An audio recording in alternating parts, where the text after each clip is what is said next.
Into the next life life with with Drew and me. me. I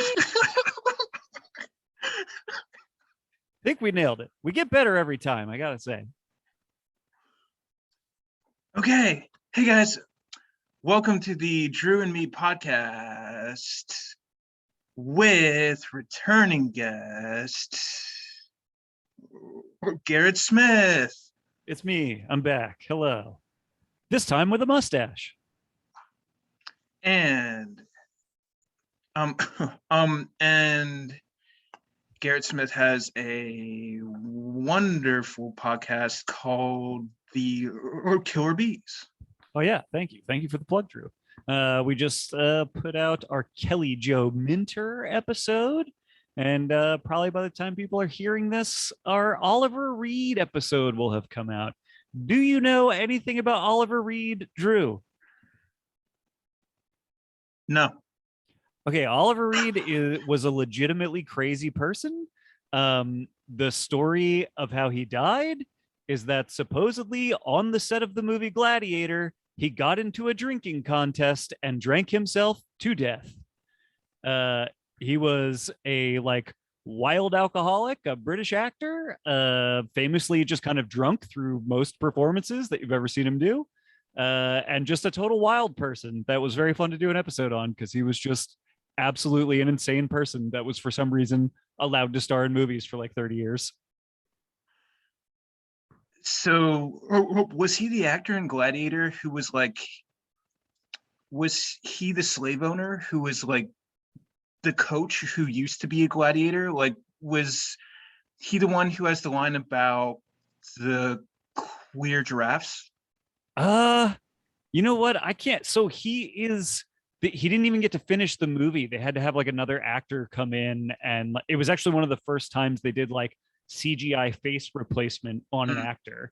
But he's like, I think he's Maximus. He's like, you might be right. He's like the older guy that is in like 2 or 3 scenes. At some point, he's like in prison, and he comes to meet him in prison and get more advice from him. So maybe he is the ex-gladiator. I can't remember exactly. I haven't seen that movie in a very, very long time. I mostly just know the story about him dying on the set of that movie because it's so wild.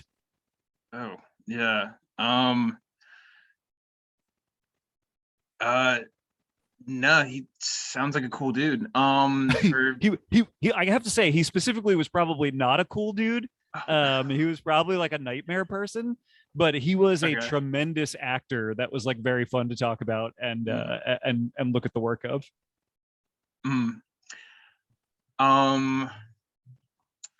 Yeah, so check out Killer Bees. Yeah, check out Killer Bees. Check out my podcast. We'll learn about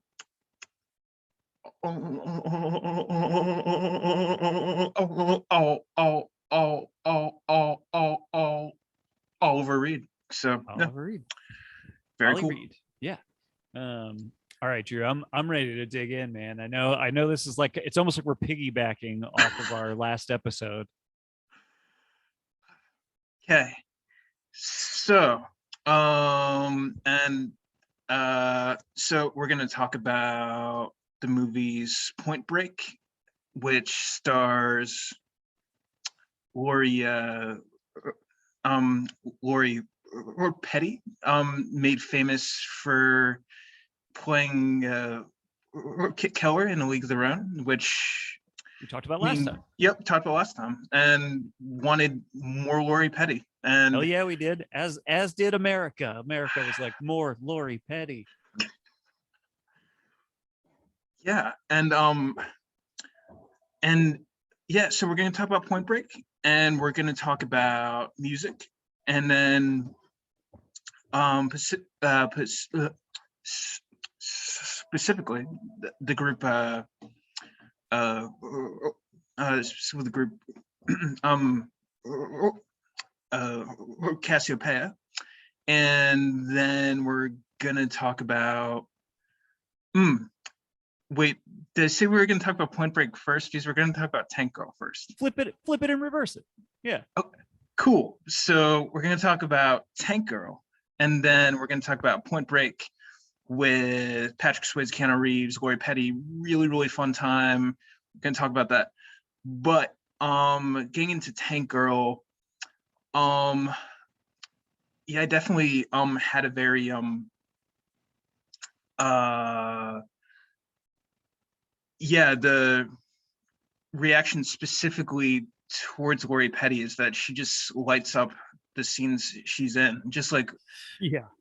you know, you can really be um drawn instantly to, and like such great physicality and like a very kind of no prisoners mentality. Like she goes for it. Oh yeah. Like just very but at the same time it's also a very kind of self-aware kind of winking at the camera type performance, and it's very kind of very theater driven. And I'm Yeah. not sure if she has a big theater background, but you can definitely see some of the influence. You can see theater influence. And no, like she's just a really kind of a fun off the wall person that I think there should have been a Tank Girl too. Okay. Oh yeah, I mean, she rocks in this movie. So I had never seen this before, Okay. and I feel like this is one of those movies that I've known about for a long time, but I never saw it. And I liked so much about this movie, but the big thing is that I think this movie's like maybe a little messy. It's like a little bit sloppy, in ways that feel very punk rock, which is kind of the aesthetic of the movie. So like, on one hand, it all kind of works in the movie's favor anyway, but like I felt like the editing sometimes was not great, and it would sometimes like undercut jokes that Lori Petty was like selling really really well. The editing would kind of like undercut them, right?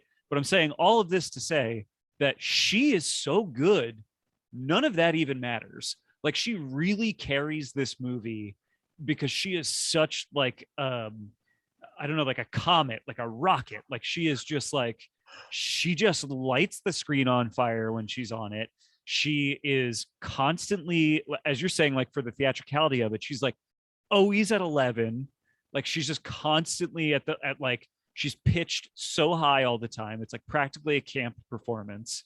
But like it's fun. She totally gets what it is. She understands this material, which is like very, I think, Gen X sarcastic, very kind of Gen X like disaffected, very Gen X like everything has already gone to crap and passed us by.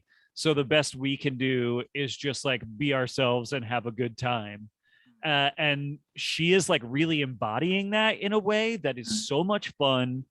And she's also like, to your point about like how theatrical she is, there's a lot of animated sequences in this movie that I think are awesome. I love the animation and the art style. They look so good. I kind of wish the whole movie was just animated because it looks so good. But she is a great voice actor. I don't know if she's ever done voice work otherwise, but like part of her embodiment of Tank Girl is the way that she uses her voice.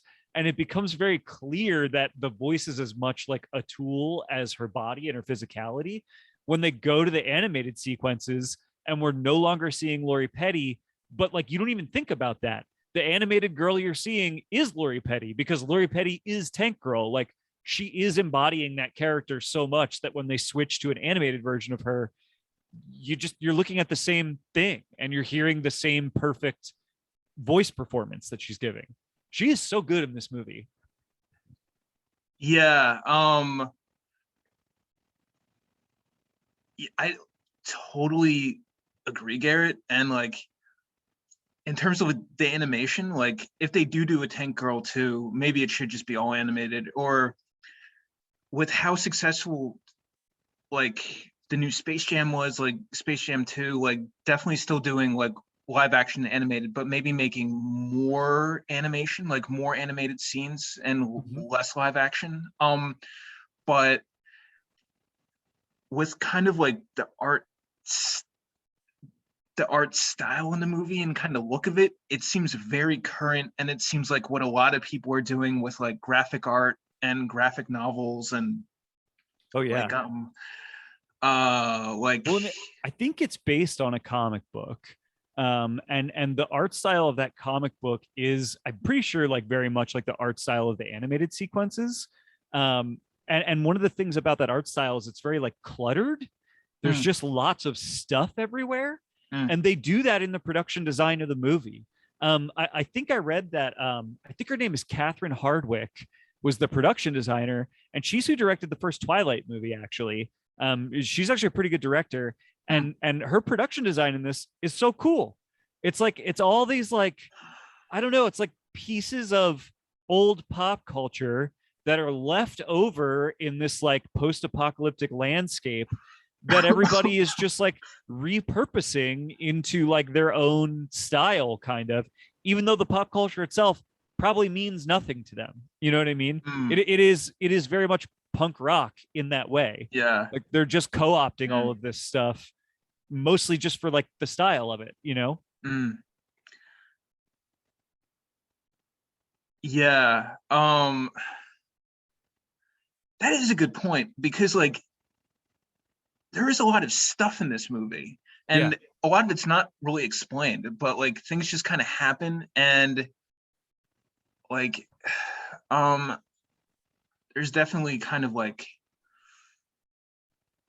mm, kind of like warfare aspects to it, and it kind of has like a foreign planet kind of sci-fi type and it's weird because like it's sci-fi, but it's pretty accessible, Mm-hmm. um like hard to understand like completely plot wise, but not that hard to get into. And I Yeah. guess part of that is Lori Petty's just really charismatic, so she Yeah. just like takes you in.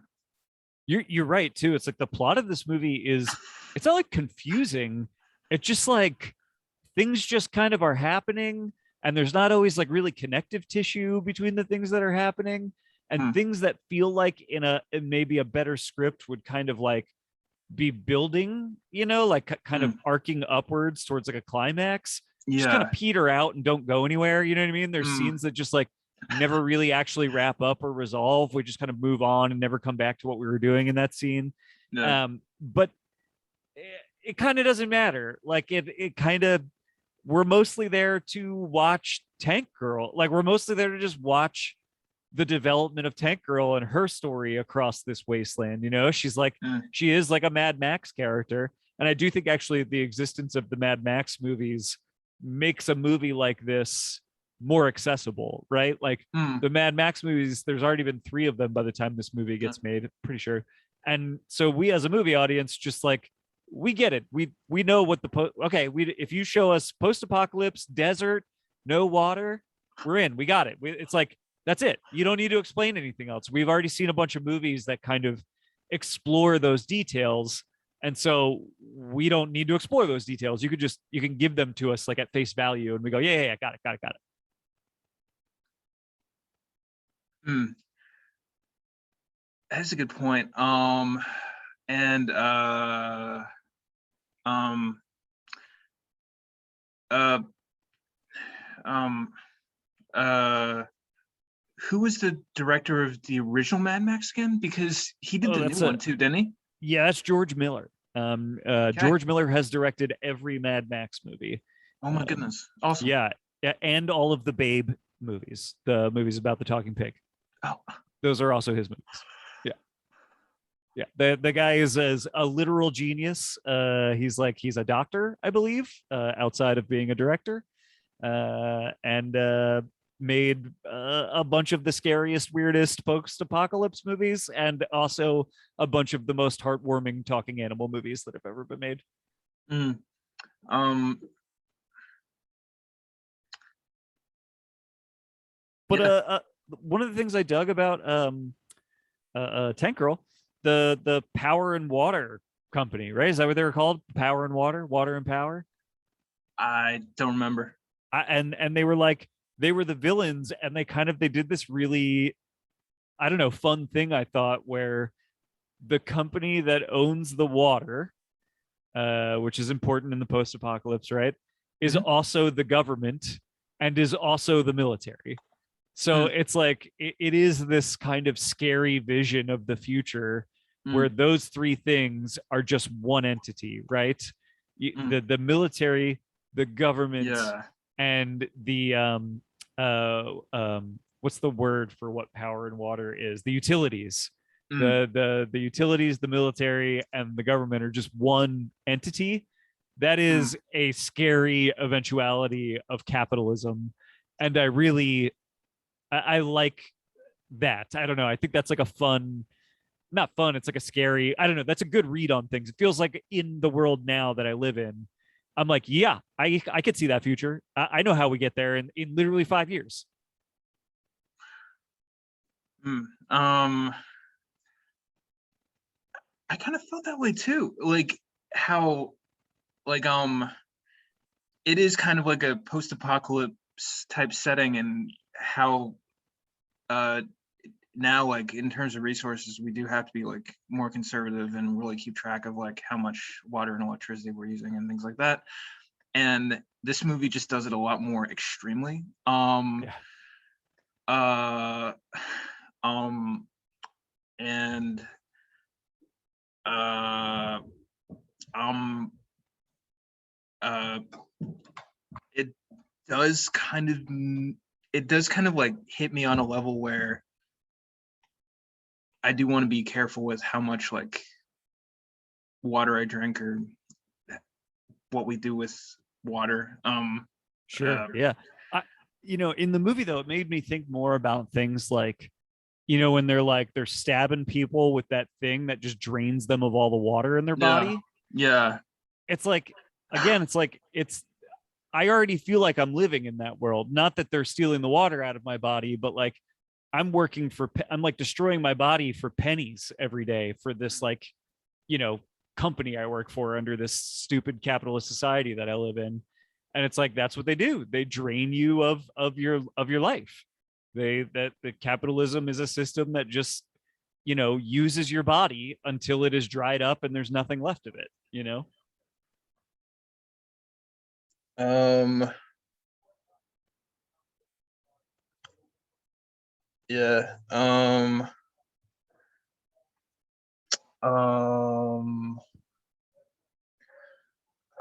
but at the same time, you have to jive with what's ever going on. So,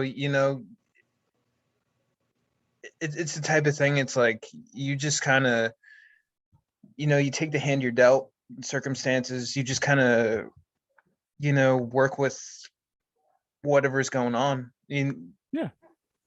So, and that's kind of how. But yeah, like there are a lot of things in Tank Girl that do feel pretty current, Yeah. but I feel like the '90s are coming back. So, That's true. um, That's true. yeah, um, that's cool. So, do you have any more thoughts on Tank Girl before we talk about music? No, I mostly just thought Petty was terrific in this. I think it's a fine movie, but she is so good. It's worth seeing for just how great she is in this movie. I completely agree. Uh, and it has a great soundtrack too. Oh, It, it it does. Yeah, you're right. has, Forgot to bring that up. Yeah. Really it, good punk rock throughout the soundtrack on this. yeah, and didn't really talk about the Naomi Watts performance, but Oh my she's gosh. excellent. She is good. And it's like, it's before she works with David Lynch, which is kind of like her big break. And so it's like, she's just kind of this like, quote unquote, like unknown Aussie actress at the time of this movie. And she's very fun in this, I think. Yeah, Jet and it's Girl. and it's also like really kind of refreshing to see her kind of in an off-brand type character for her. Like um she's kind of like the mechanic engineer kind of go-to person who really seems like they could change the world, and like um like seems like she's like a good head on her shoulders and just like really really smart, and also a really good kind of straight character to the Lori or Petty's to the absurd. Like she's just a Yeah. great like straight man. So um Yeah, I also and you just reminded me that like one of the other things that's interesting about this movie, because we still don't get a lot of this in movies, relatively speaking, is like the pansexuality of the tank girl character. She mm, seems interested in men and women alike. She is also interested in kangaroos by the end of the movie. okay. So like, you know, like that is something we still don't see that often in movies is you know, characters that are pansexual like that. Mm, Um, um uh um yeah and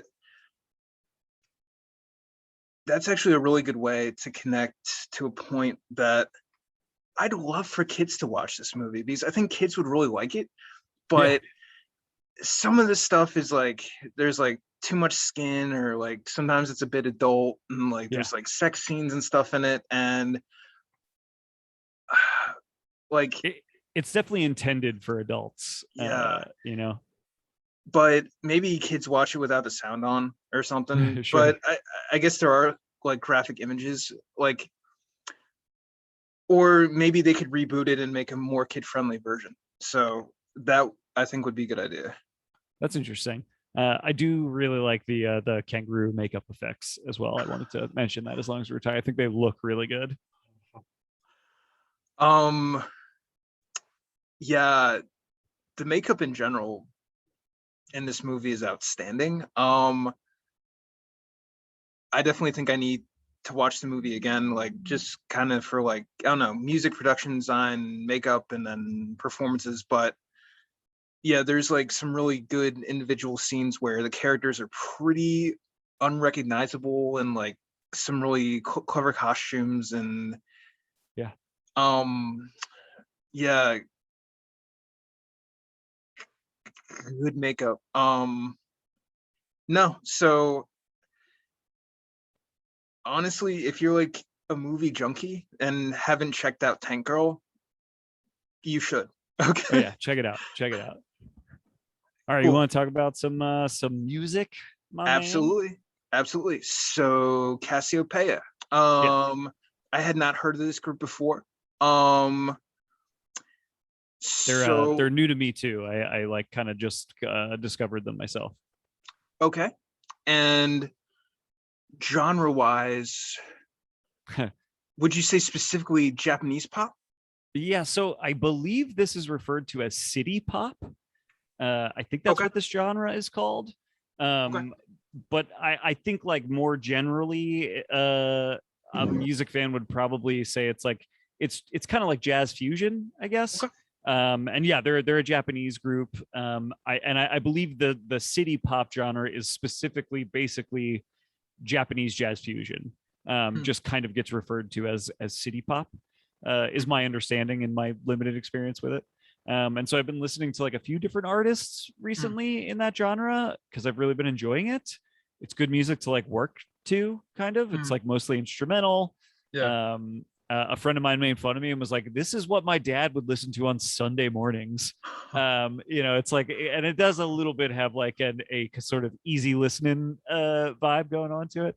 But Cassiopeia, I guess, is like one of the bigger, more famous groups that you know, is of this style. And the thing that I don't know, the thing I find not most interesting about it, but kind of makes me chuckle every time I'm listening to it is it's very clear that this is what Nintendo soundtracks are based on. Like Hmm. all of the music in the original Mario Kart just sounds like this music. Like it sounds Hmm. like they were just using like 16-bit sounds to try and recreate this kind of like jazz fusion. Hmm. Um yeah. Like, did you think about Mario Kart at all while you were listening to it? It's like always the first thing that pops into my brain is like, oh, this sounds like a Mario Kart track. Hmm. Um let's see. I was definitely thinking like maybe video game music, like definitely, but maybe uh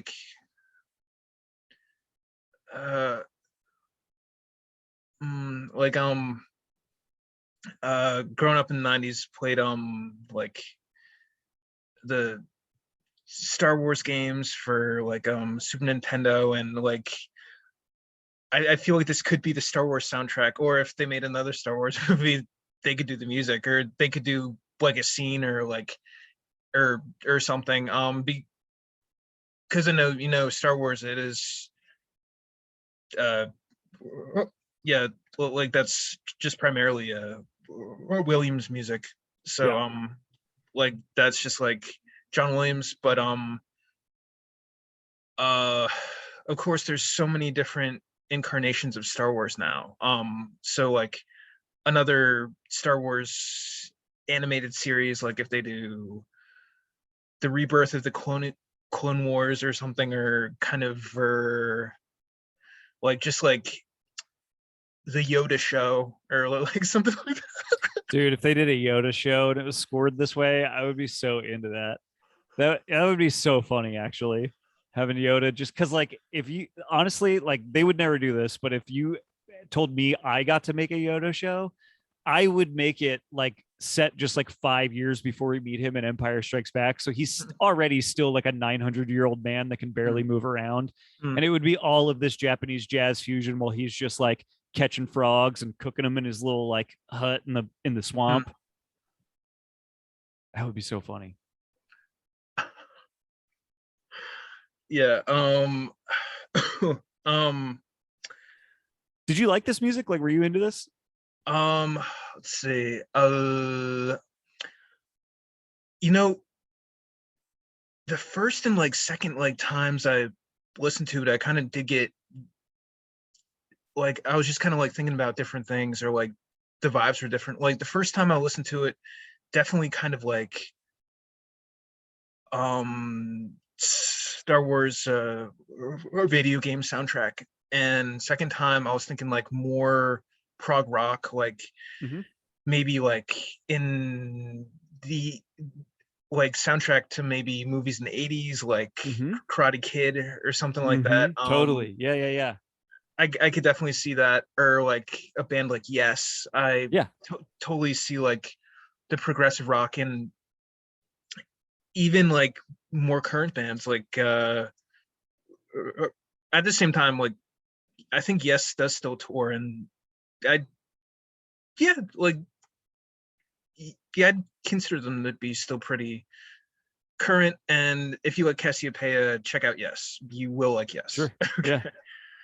Um yeah, so and yeah, more like current groups like uh more current groups like uh or Daft Punk. Oh, So sure. Yeah, I could see that too. yeah. Um Yeah, I think this is like really I don't think this is everybody's cup of tea, but I have really been digging this style of music lately. And mm, if you're especially if you're like somebody that's trying to find something to like study to or work to, I think it's pretty good for that. mm, I think it's like good kind of just like have it on in the background music. mm, That's my big recommend. Cassiopeia. completely agree. And is there actually, so from what I've listened to it, I didn't find any of the music to have any vocal tracks. Does Yeah, it I have vocal in it? I think later in their career, they occasionally have like, guest vocalists or like sometimes a song will have like a group of singers on it or something. But I Yeah. think they're mostly an instrumental group. Mm, At least half of their albums are like live albums, and it's usually just them noodling around and stuff. There's usually not vocals. Which is mm. partly why it's good like study and work music because there's never like words that are coming into your brain. Yeah. Yeah. Um um yeah, I completely agree. Like if you're doing like hardcore study and put Cassiopeia on the background, just kind of good soundtrack, you can focus on whatever you're doing.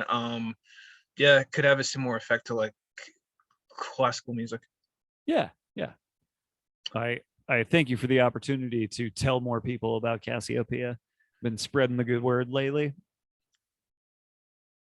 Do you know why they're called Cassiopeia? No clue, no idea. I don't know. Yeah. Most of their song titles are in Japanese, like Japanese lettering. So I can never tell people about them or even find the ones I'm looking for because I don't know Japanese. I don't know how to read that language. So I'm always just like, yeah, I like this song, and then I don't know how to tell them what song it is. It's a bunch of symbols that I don't know. Yeah.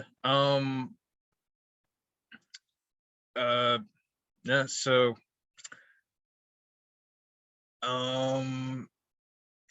Check out Cassiopeia. I think there are YouTube videos to learn Japanese. So I do if you're want to do interested that. in learning Japanese, check out YouTube. So I do want to do that. I watch a lot of Japanese movies. I would like to understand that language more.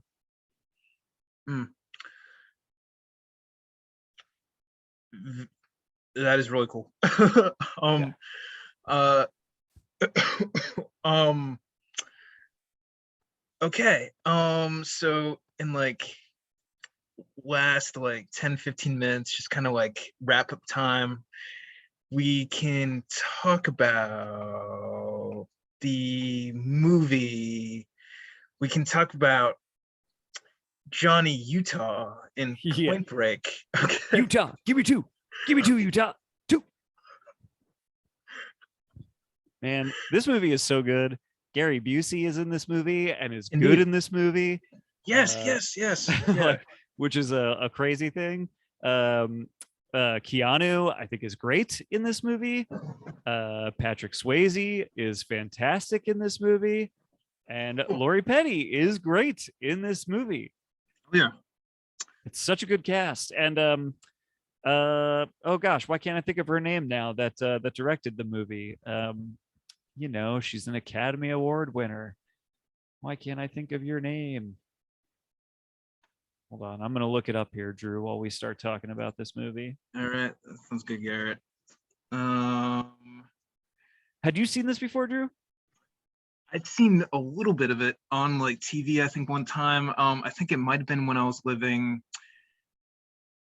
in Wisconsin. And um uh um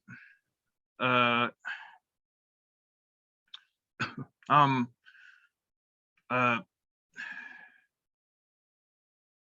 um um and I had just kind of seen like the surfing scenes in particular. Oh, interesting. And I'd seen Blue Crush before this, and Which is that? let's see, that's with that's Kate or Bosworth. Right. Yeah. So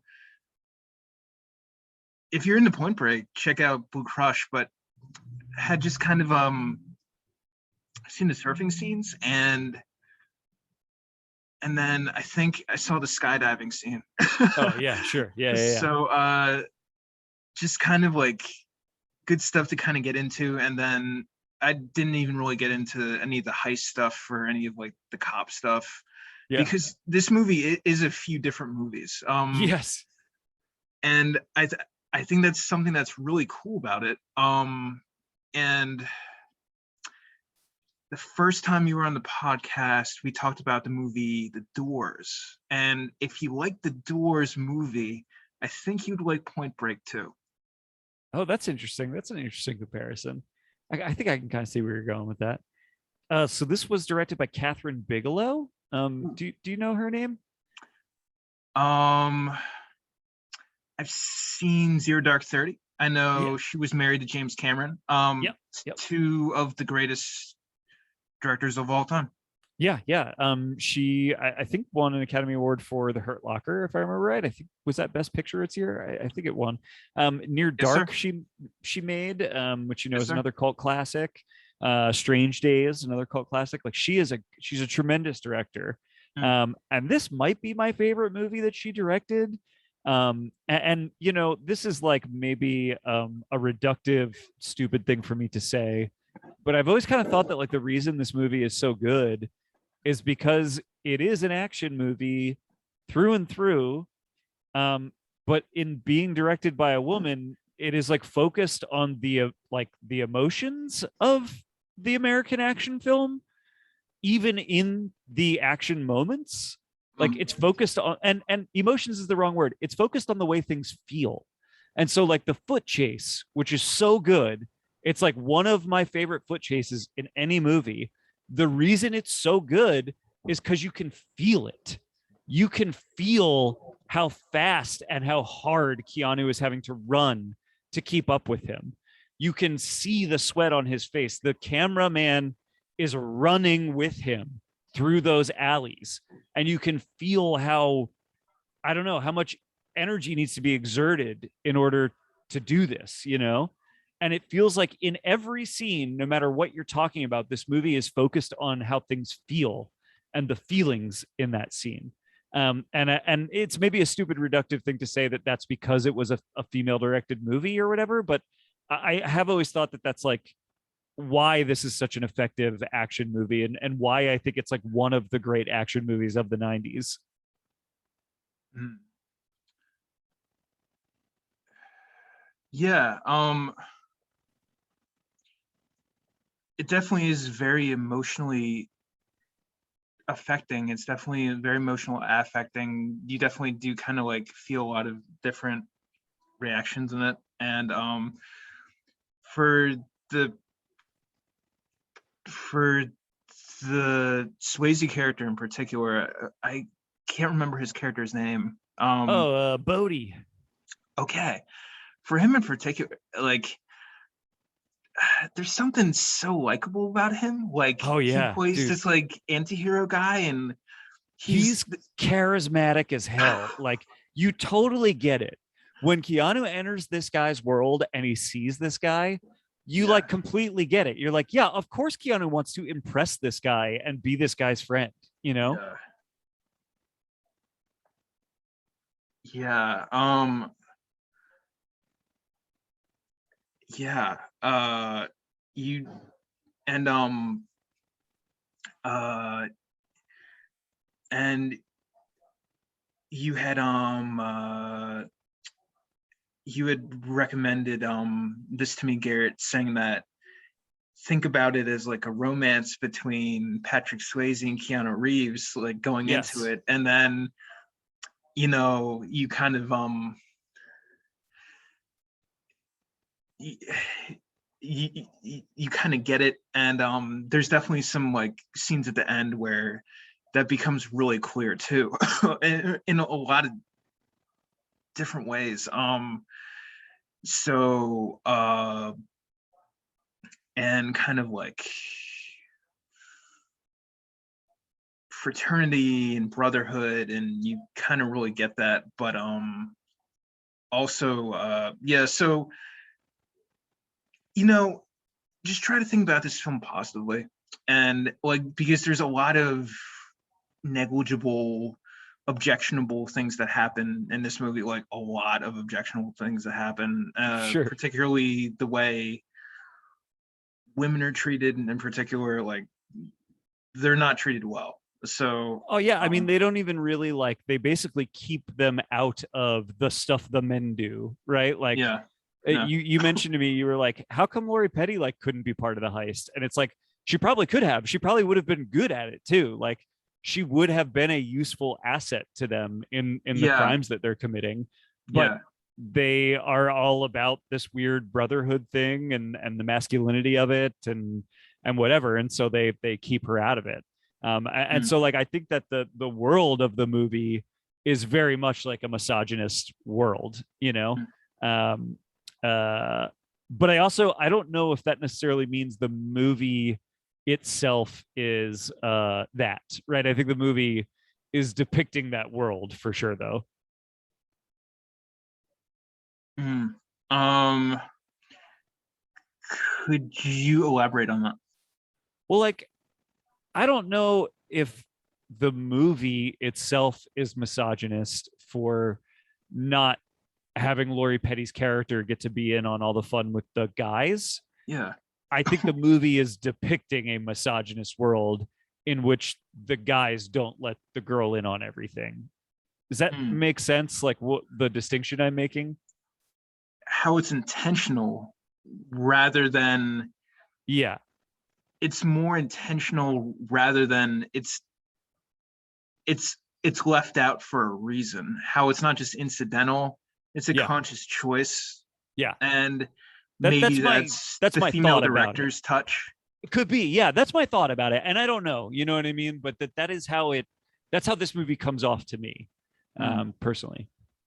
Because another thing, I mean, so I really do think that there's like a kind of queer reading of this movie, you know, where these two guys really are actually like basically falling in love with each other.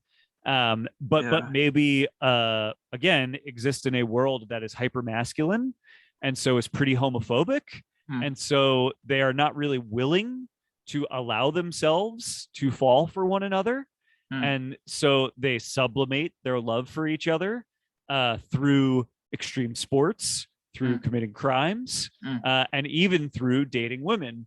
One of the things that I think is really interesting about this movie is that Keanu Reeves and Lori Petty look pretty much the same in this movie. They have the same haircut. They're sometimes they're wearing the same wetsuit. Like they are both very androgynous characters in this movie, to the point that Patrick Swayze is basically dating Lori Petty when it starts and switches to dating Keanu Reeves by the end, because like the woman that he is into is kind of an androgynous woman that I think a little bit, you know, reminds him of this guy that he has. You know what I'm saying? Like I think that these guys are they do exist in a hypermasculine world where they don't feel comfortable, I think, expressing a like an actual sexual desire for one another, you know, and so they sublimate that through all of these other things. Yeah. Ooh. Yeah. And so I don't know, but I think some of that stuff is like in the text of the movie. You know what I mean? It's not like an Yeah. accident. Yeah. Definitely a movie that could be examined like a ton. Like, you know, it could be watched 5 or 6 times and still not get to the bottom of it, because it is pretty deep and there is a lot of existential stuff going on. Uh um I'm not sure if in the 90s you ever watched the show uh uh uh uh um uh uh or Baywatch. Oh, sure. Yeah. I watched a little bit of Baywatch. That was on USA TV in the afternoons when I was a child. Yes, sir. But if you like that show, you'll probably like Point Break, and especially like season 1 or season 2 of Baywatch in particular. Pretty dark, pretty gritty stories. A lot of kind of crime in the inner cities that just kind of happens on the beach, but very dark and mature storylines, like a lot of criminal activity and life and death type stuff, in particular in season 1 and 2. And I guess kind of like the beach element kind of undercuts it, but it's a really like heavy show. But yeah. That's pretty interesting. I do really like you know, the like sports photography in this movie is like as good as the rest of the photography in the movie. The surfing looks awesome. The Yeah. skydiving sequence looks really, really great. And so yeah, some of those like beach elements I think are like really, really well captured here in this movie. Yeah. And with the new Top Gun movie coming out, like obviously like this is a really different type of movie than Top Gun, but I don't know what Tony Scott's feelings were about Point Break, but from I bet watching it, I think he probably enjoyed it. I bet he liked this movie. I actually think Top Gun and this movie do have like quite a bit of, like shared DNA. I think they are two action movies that define a certain, period of time Mm, and a kind of action filmmaking. This is very like Catherine Bigelow. This is one of the things she does. Is like it's very kinetic. mm, It's things move really quick. The editing is fairly rapid. yeah, A lot of handheld camera stuff. yeah, But boy, I just really, really like this movie. I think this movie is so good. It is so entertaining. It's like so much fun to watch. Busey is so funny in it in a way that only Busey can be funny. But then it has all that like really good actual, emotional stuff between these characters. When Keanu finishes that foot chase, he lays on his back and fires his gun into the air because he can't shoot his friend. That's some good stuff, man. That is good movies. yeah. And like um uh um like I feel like Keanu Reeves has like a really good heart, and that he's like super redeemable, and like you definitely get that from him in like The Matrix, and you get that from him in Bill and Ted. Well, haven't seen Speed, but you like Speed it seems like rules. he is generally a really nice dude, and Yeah. you definitely get that from this movie. Yeah, definitely if you're a Keanu fan, check out Point Break. And of Keanu performances, um, obviously that's like a different podcast. It's a different episode to do like top 10 like Keanu Reeves performances. But this might be my favorite of his. This ranks pretty high for me. Because this feels like it's still an unself-aware Keanu, which there's like a point in his career where I think he shifts from like being an actual surfer dude that is like not really aware Mm, like what that means or is. He just is mm, that guy. mm, And then kind of shifts into like, no, I want to be like an action star. I want to be, mm, and he's like starting that shift with this movie. But this mm, is the movie that like sort of is making that shift for the first time. mm. And so he still feels like really, I don't know how to say this other than just like innocent in this movie. He feels very open and very innocent in this movie in a way that I don't think he really does anytime after this in his career. Um, and I really like what that does for this, but it's also a good acting performance. I think some of his early performances are not great acting performances, but he's an interesting, charismatic person, so he still comes off well on screen. This is Yeah. like still innocent, hasn't fully become self-aware of himself yet, but also like a good acting performance. And so it's like really up there for me as far as like his best work. Yeah, great.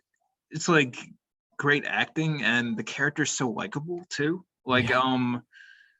and uh um and it does show some good range, and because like he is pretty different from the beginning of the movie to the end of the end of the movie, so he is definitely pretty dynamic. You definitely do see an arc there, and he's just kind of he really you just see like a dramatic change by the end of the movie, and I think that's really interesting. And It um does have a couple of acting moments that I think people rightfully make fun of. There is that scene towards the end where he finally reveals who he is and shouts, "I am an FBI agent." It is like the slowest shout of all time. He just leaves, 3 seconds between every single syllable of that line. oh, um yeah, and I feel like that's something like, you know, could be comparable to like Kevin Costner in Untouchables or something like that, or Sure. in another role, just kind of like, um, and yeah, both kind of like government agents, but that have kind of like, there's some like kind of larger moments, there's some bigger moments, and you have the opportunity to do that, to really kind of fill up the space. And uh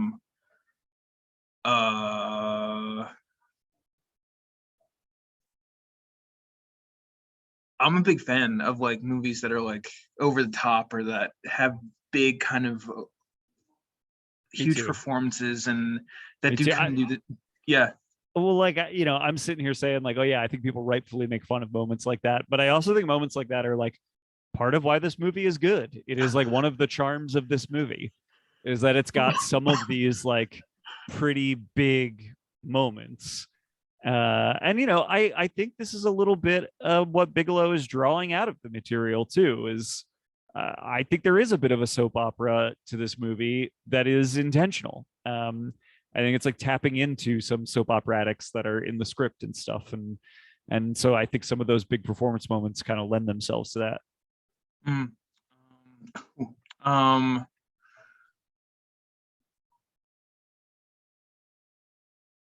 yeah. So, I'm sure they could do or mini series. Or they did do a remake pretty Yeah, they did do a recently. remake. I didn't. I I didn't Yeah, I didn't see see it. it. Yeah. Yeah, did you see it? No, it's supposed to be not very good. I like. I don't know. This feels like a movie that is a time capsule, right? Like, Mm. I don't know if it even makes sense to do this movie again now. And like, it really makes sense to me as a movie in 1992. I don't even know if it makes sense as a movie in 1991 or 1993. Mm. It really makes sense as a movie in 1992. You know what I mean? I just don't know if it works in the same way trying to do it now. Yeah. I think more TV show. Um, I think more like TV series, which didn't even put this together until like right now, but Keanu Reeves was on 21 Jump Street. Yeah. Oh yeah.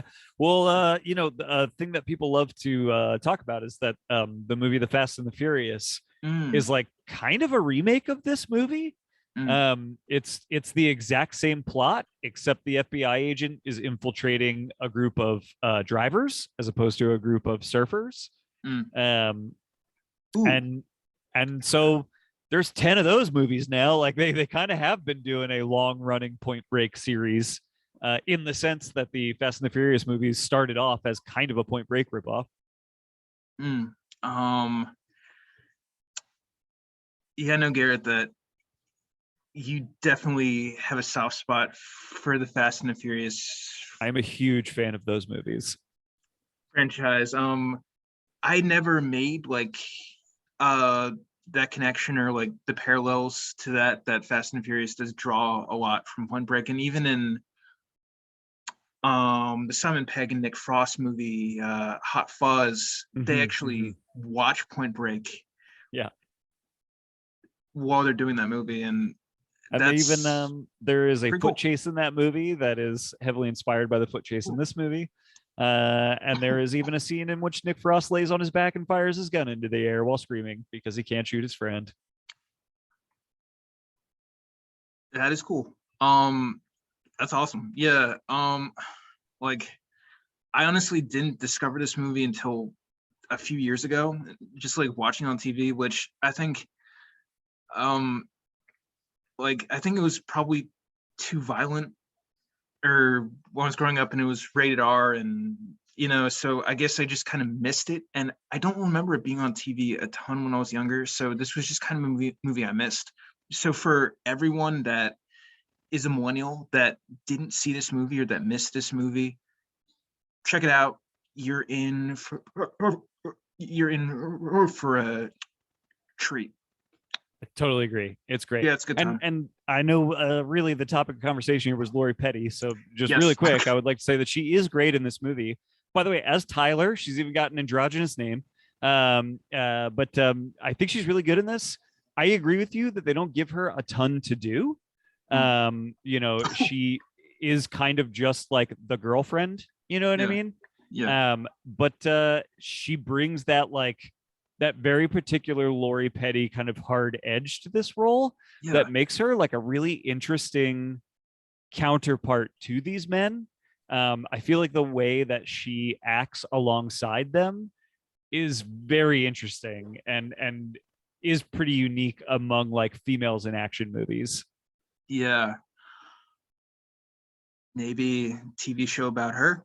Maybe like, you Dude, I'd be know, into with it. Terminator, they did like the Sarah Connor Chronicles, and you know, they could do a with Point the Lori Break, Petty, because I think that she could easily play a cop. Like I feel like that she could be a totally. cop. Absolutely. She would be, yeah, she would actually make a very good on-screen cop, probably.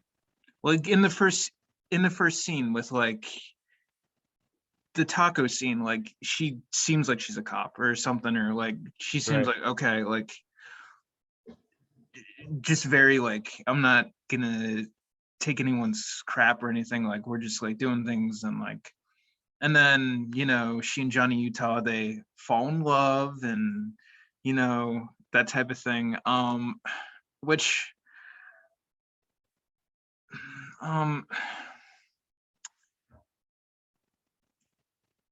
yeah, no, I think that she deserves her own show. So and this movie does still have a very good following, and it's the misogyny stuff hasn't aged well. I So agree. that is the stuff that kind of, when I watched it a couple weeks ago, that's what kind of really got to me. That It kind was of like really bothered me. bumming you out a little bit. Yeah, yeah. Yeah, and it kind of still bothers me now, but I think it kind of just needed an update.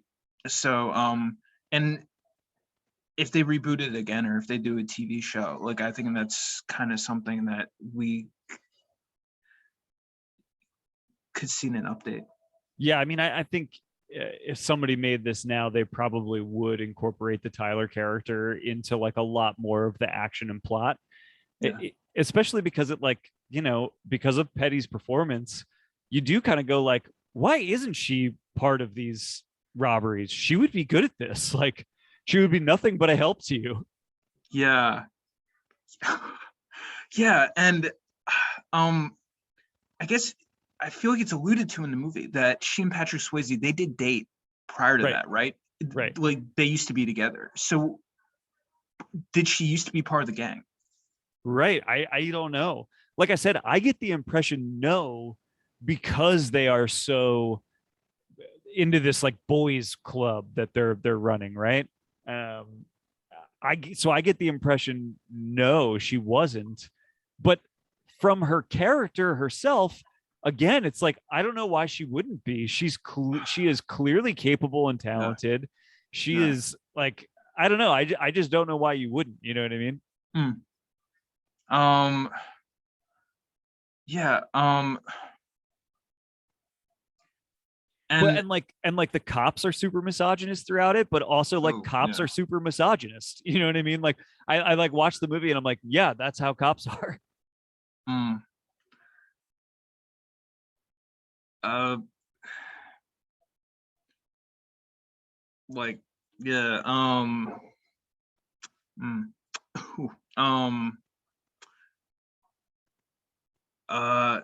Yeah. So check out Tank Girl. Check out Point Break. Let's see. So watch Tank Girl, then do some homework or get some work done at home, because a lot of people work from home, so you can listen to music on your headphones, listen to some Cassiopeia, and then pop some popcorn, eat some celery, and watch Point Break and get ready for some really, really good Lori or Petty. Get ready for some good Lori Petty. That's a good Lori Petty double feature. Do you have closing remarks, Garrett? No, my closing remarks are that I still love Lori Petty as much as I thought I did. Turns out, still love her. She's still great. Still think she's awesome. Would like to see her in more movies, please. And yeah, thanks for having me, man. I always enjoy being here and doing this with you. Thank you for being on the show, Garrett. Check out Killer Bees podcast. Do you have more stuff coming out? Yeah, like I said, we have like an Oliver Reed episode coming out, and then I think we've got like another 5 or 10 episodes for this season before we're done. And so like we just did an Anthony Perkins episode recently, which was a ton of fun. We've covered a lot of really interesting people this season. So if people check us out, we're at Killer Bees Podcast, which is Killer BS Podcast everywhere. Twitter, Facebook, Instagram, all that stuff. We're on Spotify and iTunes and all the places you can get podcasts. So look us up. Very cool. Let's see. So typing up Killer Bees in the chat.